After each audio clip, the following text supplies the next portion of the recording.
सिकंदर कुमार आप सभी को पुनः प्रेम सर अलोली यूट्यूब चैनल पर हार्दिक स्वागत करता हूँ। मुझे पूर्ण उम्मीद है कि आप लोग वर्ण प्रकरण के पार्ट 1 और पार्ट 2 वीडियो लिख भी लिए होंगे और याद भी कर लिए होंगे। आज मैं वर्ण प्रकरण के पार्ट 2 के आगे की पढ़ाई चालू करने वाला हूँ। अतः आप लोग जो होता है ध्यानपूर्वक पढ़ें। यदि आप ध्यान से पढ़ते हैं तो वर्ण प्रकरण के चौथे दिन आप अपने टेस्ट सीरीज में अव्वल रह पाएंगे।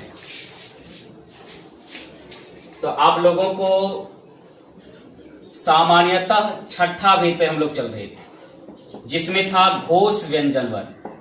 घोष व्यंजन वर्ण, घोष व्यंजन वर्ण, जिसमें मैंने आप लोगों को बताया था कि घोष का अर्थ ही होता है झंकार या कंपन। घोष का अर्थ ही होता है झंकार या कंपन। ये घोष शब्द जो देख रहे हैं, इस घोष का अर्थ ही होता है झंकार या कंपन।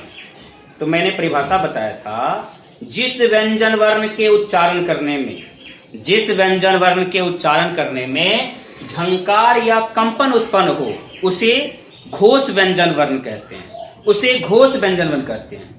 अब ध्यान दीजिएगा, इसके लिए कुछ नोट्स की बातें हैं जो आपको याद रखना है। तो याद क्या रखना है? एक पहली बात तो 345 याद रखिए, और दूसरी बात, पहली बात आप 345 याद रखिए, और दूसरी बात जो याद रखिए, य से ह तक याद रखिए, य से ह तक। मैंने ऐसा क्यों बोला कि 345? तो याद रखिएगा, पांचों वर्गों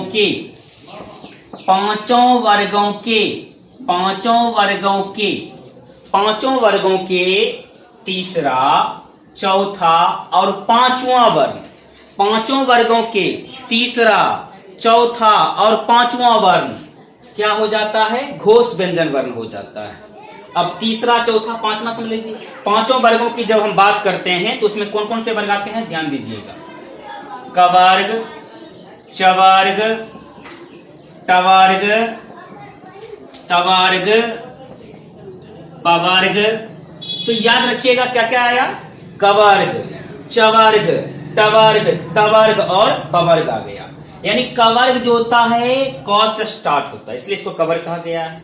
चवर्ग च से स्टार्ट होता है, टवर्ग ट से स्टार्ट होता है, तवर्ग त से स्टार्ट होता है और पवर्ग प से स्टार्ट होता है। तो कवर्ग में जो होता है, जितने भी वर्ग वाले व्यंजन हैं, जितने भी वर्ग वाले व्यंजन हैं, वर्ग का मतलब क्या हुआ? समूह। इसका मतलब कवर्ग में कितने जो होता है, समूह में कितने वर्ण हैं? तो 5 वर्ण हैं। पहला वर्ण हो गया आपका क, दूसरा वर्ण हो गया ख, तीसरा वर्ण हो गया ग, और चौथा वर्ण हो गया घ, पांचवा वर्ण हो गया अंगो। अब ध्यान दीजिए, चवर्ग में क्या आ जाएगा? पहला वर्ण च, दूसरा वर्ण छ, तीसरा वर्ण ज, चौथा वर्ण झ, पांचवा वर्ण य। यानी च, छ, ज, झ, य। उसके बाद टवर्ग में क्या आ जाएगा? ट, ठ, ड, ढ, न। तवर्ग में कौन कौन से आ जाएंगे? त, थ, द, ध, न।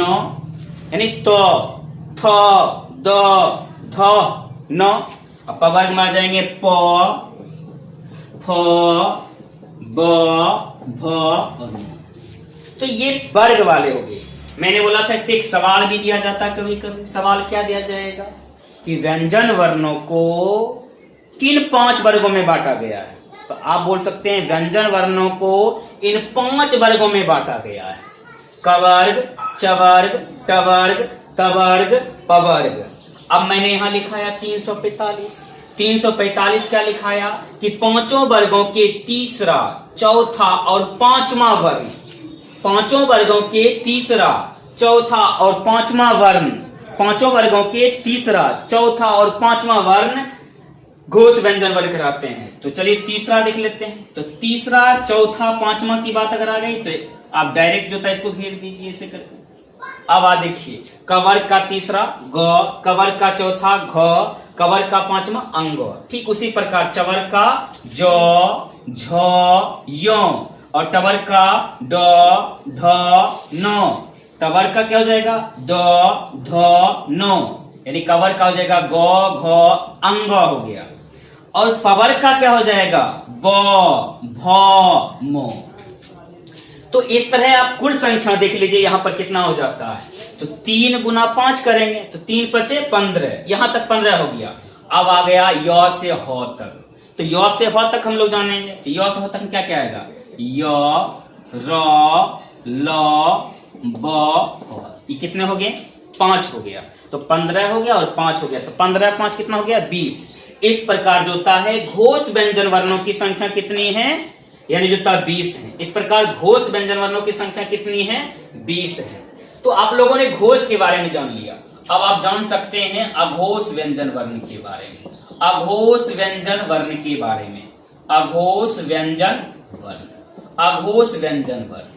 तो ध्यान दीजिएगा अघोष व्यंजन वर्ण, अघोष व्यंजन वर्ण अ मतलब नहीं, घोष मतलब झंकार या कंपन, यानी जिन व्यंजन वर्णों के उच्चारण में झंकार या कंपन नहीं हो उसे क्या कहते हैं अघोष व्यंजन वर्ण कहते हैं।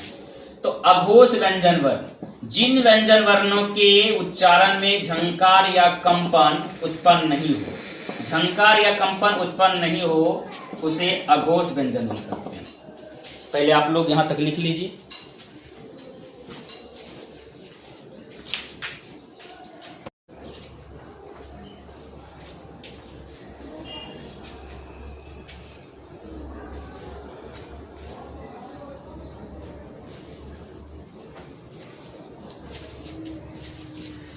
तो हम लोग 7वां पढ़ रहे थे, 7वां में क्या पढ़ रहे थे याद रखिएगा, अघोष व्यंजन वर्ण पढ़ रहे थे, अघोष व्यंजन वर्ण।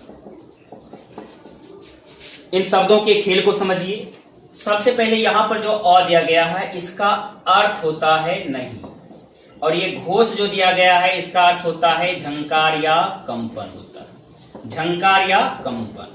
यानी आप कह सकते हैं जिन व्यंजन वर्णों के उच्चारण में, जिन व्यंजन वर्णों के उच्चारण में झंकार या कंपन नहीं हो उन्हें अघोष व्यंजन वर्ण कहते हैं।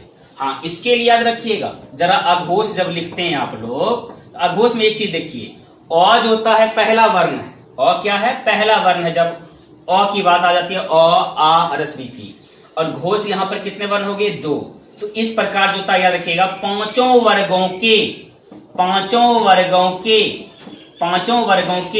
पहला और दूसरा व्यंजन, पांचों वर्गों के पहला और दूसरा व्यंजन, ये क्या कहलाते हैं अघोष व्यंजन वर्ण। अब देखिए हम लोग क्या किए थे, घोष व्यंजन वर्ण में लिए थे य से ह तक, बचा क्या रह गया, तालव्य सो, मूर्धन्य सो, दंत सो, तालव्य सो, मूर्धन्य सो, दंत सो। अब इसमें पहला दूसरा हो गया, तो पांचों वर्गों के ऊपर लिख लेते हैं। पांचों वर्ग में क्या क्या आ जाएगा आपका, कवर्ग आ जाएगा, ठीक है, चवर्ग आ जाएगा, टवर्ग आ जाएगा, तवर्ग आ जाएगा, उसके बाद पवर्ग आ जाएगा। तो कवर्ग की जो बारे में बात कीजिएगा तो इसमें 5 वर्ण है, क ख ग घ अंग। चवर्ग में क्या जाएगा, च छ ज झ य। टवर्ग में क्या जाएगा, ट ठ ड ढ न। उसके तवर्ग में क्या हो जाएगा, त थ द ध न, और पवर्ग में आ जाएगा प फ ब भ म। तो ये जितने भी 25 व्यंजन वर्ण हैं, स्पर्श व्यंजन वर्ण हैं, इसमें क्या हो जाएगा, अघोष व्यंजन वर्ण की केवल बात करेंगे तो पहला और दूसरा, यानी आप इसको पहला और दूसरा को क्या बोल दीजिए, अघोष व्यंजन वर्ण। पहला और दूसरा बोल दीजिए अघोष व्यंजन वर्ण, और बच गया तीसरा, चौथा और पांचवा, इसको बोल दीजिए घोष व्यंजन वर्ण, घोष व्यंजन वर्ण, इसको घोष व्यंजन वर्ण बोल दीजिए। अब देखिए इसमें पहला और दूसरा आ गया, तो पहला और दूसरा की काउंटिंग करेंगे तो 2 गुना 5 करेंगे तो 2 5 10 हो जाएगा, और फिर आ गया आपका तालव्य सो, मूर्धन्य सो, दंत सो, 3 आ गया। तो इस तरह जो होता है आप कह सकते हैं अघोष व्यंजन वर्णों की कुल संख्या कितनी है, 13। अघोष व्यंजन वर्णों की कुल संख्या कितनी है, 13। पहले आप लोग इसे लिख लें।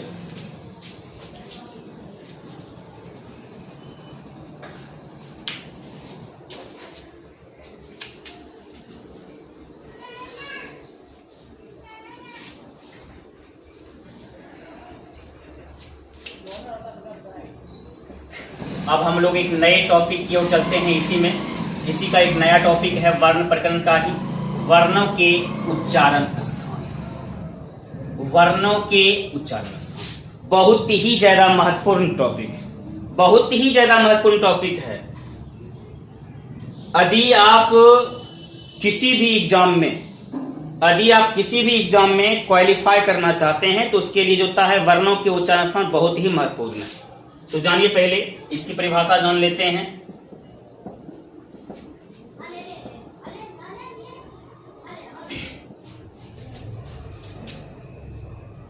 वर्णों के उच्चारण मुख के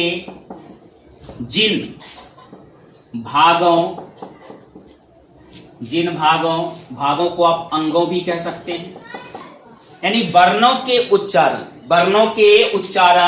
मुख के जिन भागों यानी जिन अंगों से होता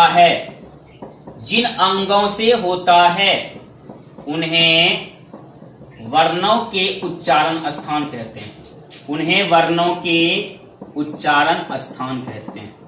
उन्हें वर्णों के उच्चारण स्थान कहते हैं। उन्हें वर्णों के उच्चारण स्थान कहते हैं।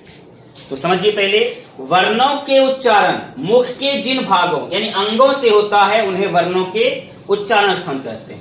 तो एक तरह समझ लीजिए, उच्चारण स्थान क्या होता है, यानी जो होता मुख का जो होता है उच्चारण भाग होता है, यानी जो होता मुख के जिन भागों से जिन अंगों से हम वर्णों का उच्चारण करते हैं वही हम लोगों का उच्चारण स्थान होता है।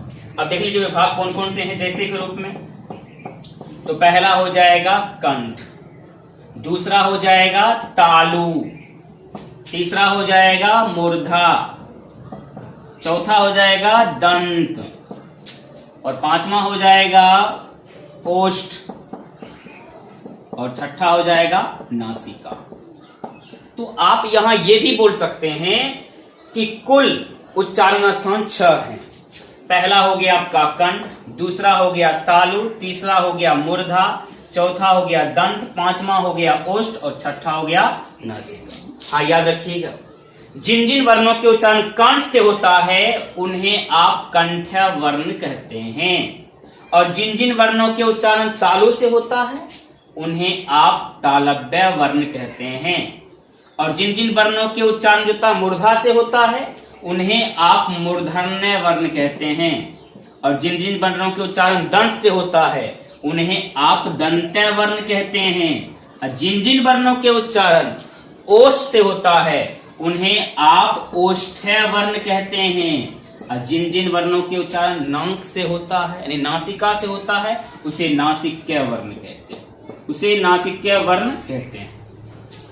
तो यानी याद रखिएगा, यहाँ एक तरह की परिभाषा भी दी गई है कि जिन वर्णों के उच्चारण कंठ से हो उन्हें कंठ्य वर्ण कहते हैं, जिन वर्णों के उच्चारण तालु से हो उन्हें तालव्य वर्ण कहते हैं, जिन वर्णों के उच्चारण मूर्धा से हो उन्हें मूर्धन्य वर्ण कहते हैं, जिन वर्णों के उच्चारण दंत से हो उन्हें दंत्य वर्ण कहते हैं, जिन वर्णों के उच्चारण ओष्ठ से हो उन्हें ओष्ठ्य वर्ण कहते हैं, और जिन वर्णों के उच्चारण नासिका से हो यानी नाक से हो उसे नासिक्य वर्ण कहते हैं, उसे नासिक्य वर्ण कहते हैं।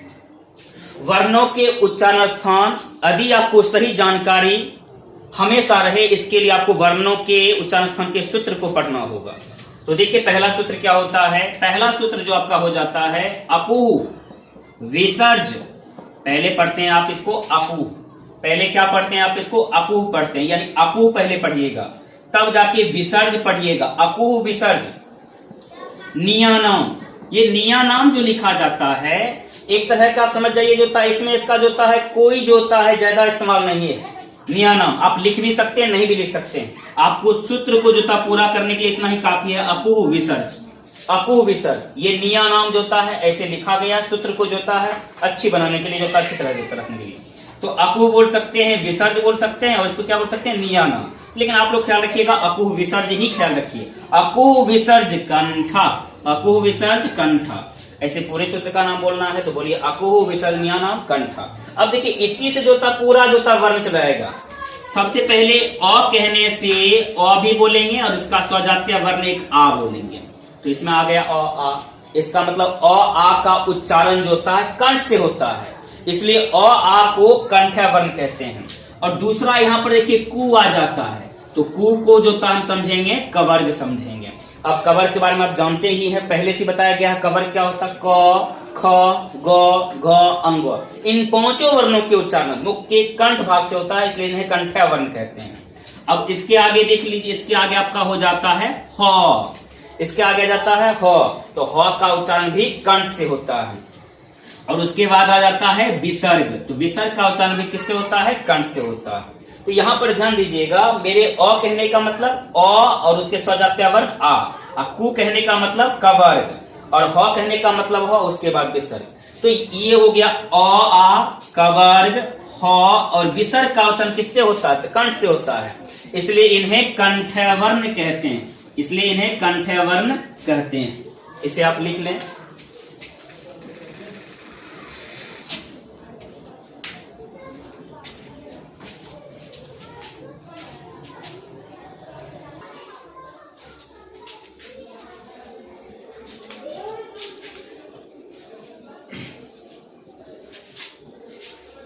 तो हम लोग अकुह विसर्जनीय नाम कंठा सूत्र पढ़ रहे थे। फिर से एक बार सूत्र का नाम लिख देता हूं, अकुह विसर्जनीय नाम कंठा। बहुत सारे छात्रों का कहना होता है सर इतना बड़ा वर्ड है कैसे पढ़ेंगे, इसको पढ़ने के लिए देखिए, सबसे पहले आप पढ़िए अकुह, इसको अकुह पढ़ना पड़ेगा, अकुह। अब इसको देख लीजिए थोड़ा सा, इसको वर्ण के खंडित में कैसे करते हैं। इसमें सबसे पहले आ जाता है अ कहने का मतलब अ और आ, दोनों स्वजातीय हैं, एक ही जाति के हैं। और यहाँ पर जो कु देख रहे हैं, ये कु जो देख रहे हैं, कु कहने का मतलब कवर्ग, ठीक है, कु कहने का मतलब कवर्ग। उसके बाद आपका आ जाता है ह, ठीक है, उसके बाद आपका आ जाता है विसर्ग। तो यानी जो था अ आ का उच्चारण किससे होता है, कंठ से होता है। अ आ का उच्चारण किससे होता है, कंठ से। और कवर्ग का उच्चारण किससे होता है, कंठ से। ह का उच्चारण किससे होता है, कंठ से। विसर्ग का उच्चारण किससे होता है, कंठ से। और एक चीज याद रखिएगा, इसमें सबसे बड़ी लॉजिक चीज होती है। लॉजिक बात क्या है, देखिए यहाँ पर कंठ है और यह कवर्ग है, कंठ है और कवर्ग है, यानी क से कंठ और क से कवर्ग, क से कंठ और क से कवर्ग। उसके बाद यदि आप इस अ को भी लिखना जब स्टार्ट करते हैं, अ आ जब लिखते हैं, तो सपोज दैट इसको अ को लिखिए, और हो सके तो इस अ को जो था अगर यहां से हम कुछ घुमा के यहां बना दें तो ये भी क बन जाता है। तो इससे भी हम याद रख सकते हैं कि इसका उच्चारण किससे होता है, कंठ से होता है। और जब ह लिखते हैं तो इसको भी जो था इसको घुमा के इसे कर दीजिए, जो था ये भी लगेगा क की तरह, तो इसका उच्चारण किससे होता है, कंठ से। तो इससे कॉन्सेप्ट पकड़ सकते हैं आप, जो था इस वर्णों का उच्चारण किससे होता है, कंठ से होता है। दूसरे सूत्र जो आपका होगा, दूसरा सूत्र हो जाता है इचू। देखिए इसमें इचू, अब थोड़ा सा देख लीजिए, जो था इचू, इचू यानी इचू यसा, यसा नाम, इचू यसा नाम। पढ़ना भी इसी तरह आपको है, इचू पढ़ लीजिए, यसा पढ़ लीजिए, नाम पढ़ लीजिए। इचू यसा नाम तालु, तालु बोलेंगे, इचू यसा नाम तालु, ठीक है, इचू यसा नाम तालु। और याद रखिएगा ह को यानी ह जो होता है विसर्ग के समान पढ़ा जाता है। तो यहाँ पर जो था इचू यसा नाम तालु, इसमें क्या आ जाएगा, हरस भी ई और इसके स्वजातीय दीर्घ ई। उसके बाद क्या जाएगा, जो होता है चौवर्ग, चू का मतलब चौवर्ग, कु का मतलब कवर्ग, तो चू का मतलब चौवर्ग। और फिर यहाँ पर आ जाएगा यो, और यहाँ पर ये तालव्य। और याद रखिएगा, इसमें हम लोग याद रखेंगे इचू यस, जिस तरह हम लोगों ने पहला सूत्र में याद रखा अकुह विसर्ज, ठीक उसी प्रकार इसमें याद रखेंगे इचू यस। तो हरस भी ई दीर्घ ई, चौवर्ग य और तालव्य स्व का उच्चारण किससे होता है, तालु से होता है, इसलिए इन सभी वर्णों को तालव्य वर्ण बोलते हैं, तालव्य वर्ण बोलते हैं। तीसरे सूत्र के नाम में आ जाइए, तीसरे सूत्र का नाम आ जाता है रीटू रसा नाम, रीटू रसा नाम। अब देखिए इसमें पहले क्या पढ़ेंगे हम लोग, रीटू, जिस तरह पढ़ेंगे ईचू उसी तरह पढ़ेंगे रीटू, फिर पढ़ेंगे रसा, फिर पढ़ेंगे नाम। तो रीटू रसानाम, रीटू रसानाम मूर्धा, रीटू रसानाम मूर्धा। तो इसको क्या पढ़ेंगे, रीटू रसानाम मूर्धा। तो री कहने का मतलब हरस्व री और दीर्घ री, हरस्व री और दीर्घ री। टू कहने का मतलब टवर्ग, ठीक है। उसके बाद हो जाएगा र, फिर हो जाएगा मूर्धन्य स्व, मूर्धन्य स्व हो जाएगा। तो री हो गया, ह्रस्व री, दीर्घ री, टवर्ग, र और स का उच्चारण किससे होगा? मूर्धा से। इसलिए इन सभी वर्णों को मूर्धन्य वर्ण कहेंगे, मूर्धन्य वर्ण कहेंगे।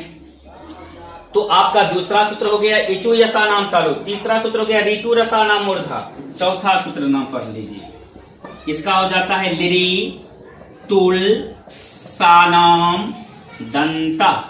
देखिए क्या पढ़ेंगे इसको, पहले पढ़ेंगे लिरी, फिर उसके बाद तुल, फिर सानाम दंता। लेकिन काम कहां तक का होगा? लिरी तुलस तक का होगा, केवल लिरी तुलस तक का काम होगा। लिरी कहने से मतलब होता है लिरी आ जाएगा, फिर लौ भी आ जाएगा, लिरी कह लीजिए, लौ कह लीजिए, क्योंकि लौ भी आगे लिखा हुआ। और तू कहने का मतलब क्या हो जाता है? तवर्ग हो जाता है। तू कहने का मतलब तवर्ग, और उसके बाद जो होता है दंत सो। यहाँ पर देखिए बोलने में भी आता है दंत सो, तो लिरी हो गया, लौ हो गया, तवर्ग हो गया, स्व हो गया। इन सभी का उच्चारण किससे होता है? दंत से। इसलिए इन सभी वर्णों को दंत्य वर्ण कहते हैं, इन सभी वर्णों को दंत्य वर्ण कहते हैं। आप इसे लिख लें।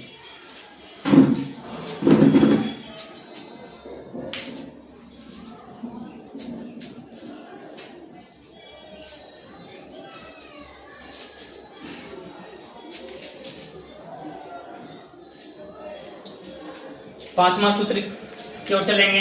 पांचवा सूत्र जो होता है उपु पद, उपु पद, मानिया नाम, मानिया नाम, ओष्ठ, उपु पद मानिया नाम ओष्ठ।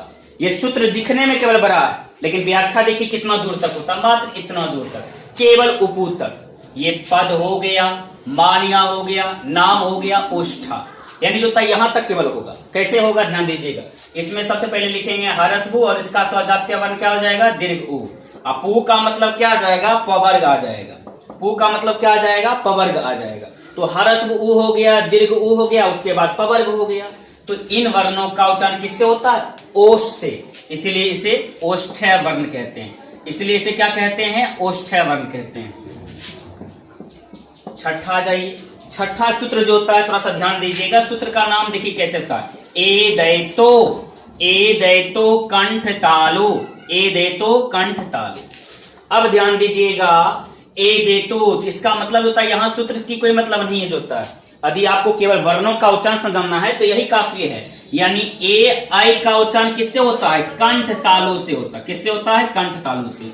अब कंठ तालु से क्यों होता है? क्योंकि ये वर्ण मुख के दो भाग हो गए, दो भागों से क्या होता है? तो इसका जरा जो होता है पहले थोड़ी समझौता वर्ण विच्छेद कर लेते हैं। इसका वर्ण विच्छेद जब करेंगे तो ये हो जाएगा अ प्लस हरस्व ई हो जाएगा। तो हम लोगों ने पढ़ा था, याद रखिएगा, अकू, अकू कंठ, अकू कंठ, इचू तालु, इचू तालु पढ़े थे हम लोग। अकू कंठ और इचू तालु। तो अकू में देखिए जो होता है यहाँ पर अ आ गया, इचू में जो होता क्या है? हरस्व ई आ गया। तो इसका मतलब होता है ये जो होता है दो वर्ण के मेल से बने हैं। पहला हो गया अ, दूसरा हो गया हरस्व ई। तो इसलिए जो होता है इसका उच्चारण किससे होता है? कंठ से। इसका उच्चारण किससे होता है? तालु से।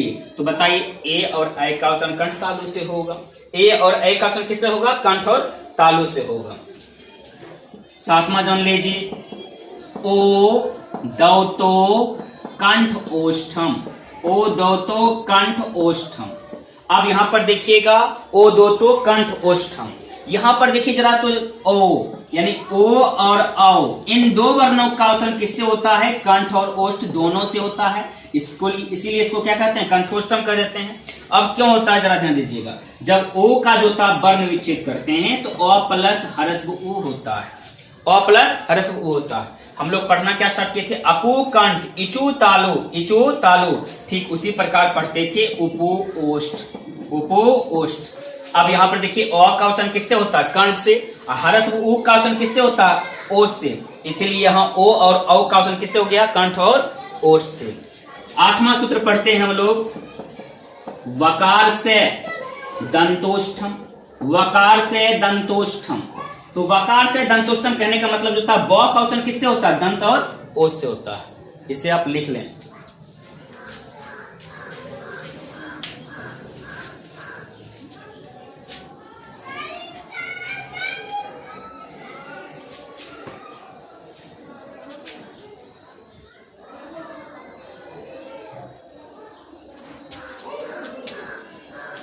8वां सूत्र तक पढ़ लिए थे हम लोग, जो होता है अंतिम सूत्र पढ़ेंगे, सबसे अंतिम सूत्र पढ़ेंगे। इसके सूत्र का नाम जरा ध्यान दीजिएगा। इसके सूत्र का नाम पड़ता है यो मंगनानाम नासिका चौ। थोड़ा सा अल्टरनेटिव सूत्र है, यो मंगनानाम नासिका चौ। अब देखिए, यो मंगनानाम कहने का मतलब जो होता है, सबसे पहले यो हो गया, उसके बाद मो हो गया, फिर अंगो हो गया, फिर नो हो गया और नो हो गया। तो यानी इन सभी यानी पांचों वर्गों के पंचम वर्ण का उच्चारण किससे होता है? नासिका। नासिका यानी जो होता है नाक से होता है। नासिका यानी किससे होता है? नाक से होता है। पांचों वर्गों के जो होता है पंचम वर्ग, यो हो गया, मो हो गया, अंगो हो गया, नो हो गया, ये पांचों वर्ग का। हाँ, याद रखिएगा, सूत्र को यदि आपको संक्षेप में याद रखना है, सूत्र को यदि आपको संक्षेप में याद रखना है तो इसलिए याद रख सकते हैं आप अकु, याद रख सकते हैं अकु कंठ, अकु कंठ, इचू तालु, इचू तालु, इचू तालु, ऋतु मूर्धा, ऋतु मूर्धा, लिरितुल दंत और उपोष्ठ, उपोष्ठ, उपोष्ठ, ऐसे याद रख सकते हैं। इसको क्या रख सकते हैं? अकु कंठ, इचू तालु, ऋतु मूर्धा, लिरितुल दंत और उपोष्ठ। एक चीज आप लोग ध्यान दिए होंगे, यानी कु का मतलब कवर्ग, इसका उच्चारण किससे होता है? कंठ से। चू, चू का मतलब क्या? चवर्ग, इसका उच्चारण किससे होता है? तालु से। और उसके बाद हो गया टू, टू का मतलब हो गया टवर्ग, टवर्ग का उच्चारण किससे हो जाएगा? इसमें जो होता है मूर्धा से। और टू, टू का मतलब हो जाएगा तवर्ग, तवर्ग का उच्चारण किससे हो जाएगा? दंत से। और पू, पू का मतलब हो जाएगा पवर्ग, इसका उच्चारण क्या होता है? ओष्ठ से। इसे आप लोग लिख लें।